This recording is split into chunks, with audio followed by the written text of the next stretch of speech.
Penjajahan di atas dunia harus segera dihapuskan, karena tidak sesuai dengan Undang-Undang Dasar 1945. Begitulah yang setiap hari Senin kita ucapkan.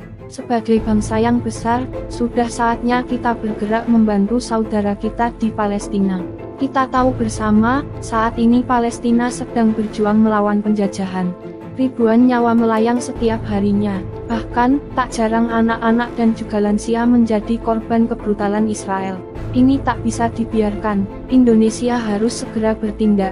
Setelah Prabowo kita ketahui bersama, berhasil memenangkan pemilu untuk menjadi presiden. Ini adalah momen yang tepat untuk menyerang Israel. Setelah dilantik, Prabowo yang seorang mantan jenderal, tentu ingin membantu membebaskan Palestina.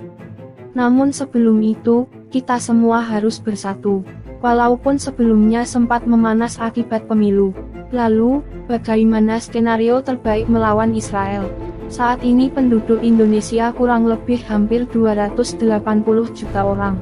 Untuk menuju Israel, kita membutuhkan kendaraan untuk mengangkut seluruh penduduk. Bahu-membahu, bertempur melawan Israel. Menurutmu, kendaraan apa yang tepat? Bagaimana kalau pesawat pengangkut pasukan milik TNI? Jika dengan pesawat, berarti perlu ribuan pesawat agar semua bisa ikut. Namun, itu terlalu berisiko.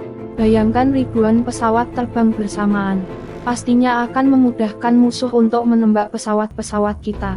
Israel memiliki sistem pertahanan langit yang berlapis, yang disebut Iron Dome atau kubah besi.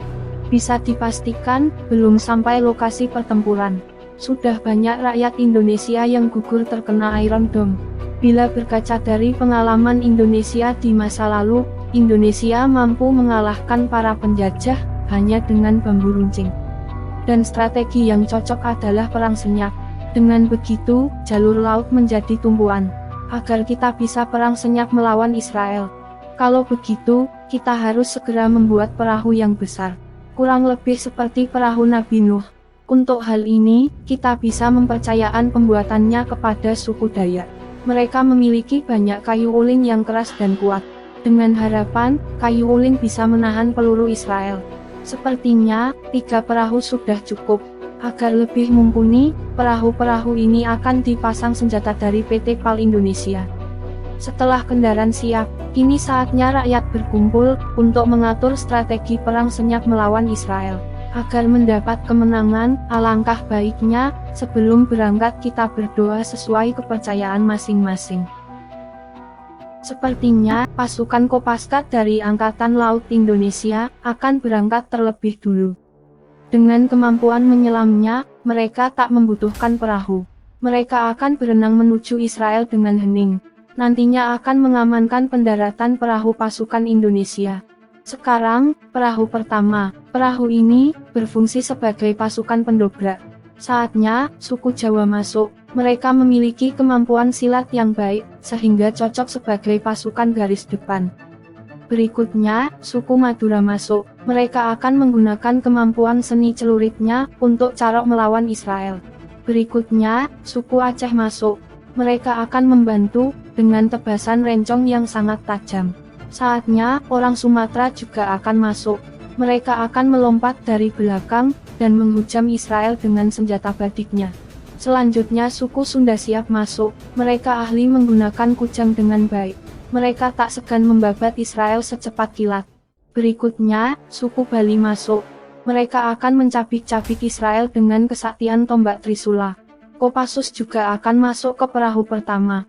Dengan kemampuan militernya, Kopassus akan membantu menghabisi musuh bersama pasukan pendobrak lainnya. Kapal pertama sudah siap berangkat. Berikutnya perahu kedua. Perahu kedua ini memiliki ukuran yang paling besar dari ketiga perahu yang ada. Perahu ini berperan sebagai perahu penghajar. 60% pasukan Indonesia berada di perahu ini. Seperti suku Betawi, Baduy, Tengger, Batak, Minangkabau, Ambon, Ternate, Minahasa, Toraja, Bugis, Sumbawa, Sasak dan suku-suku lainnya masuk ke perahu kedua. Setelah pasukan dari perahu pertama berhasil membuka ruang, nantinya pasukan dari perahu kedua langsung menyerbu ke tengah pusat pertahanan lawan. Berikutnya perahu ketiga. Untuk perahu ketiga sendiri, berfungsi sebagai pusat komando dan kapal induk. Perahu ini akan diisi dengan pasukan penyerang jarak jauh, seperti suku Papua, Dani, dan Asmat sebagai pasukan pemanah. Tak lupa suku Dayak juga akan masuk perahu ketiga. Mereka akan menggunakan kemampuan mandau terbang sebagai senjata pembunuh, layaknya drone kamikaze.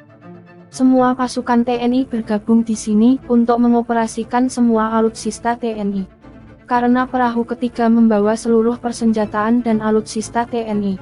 Tak hanya itu, Presiden Prabowo juga berada di kapal ini untuk memberikan komando pertempuran.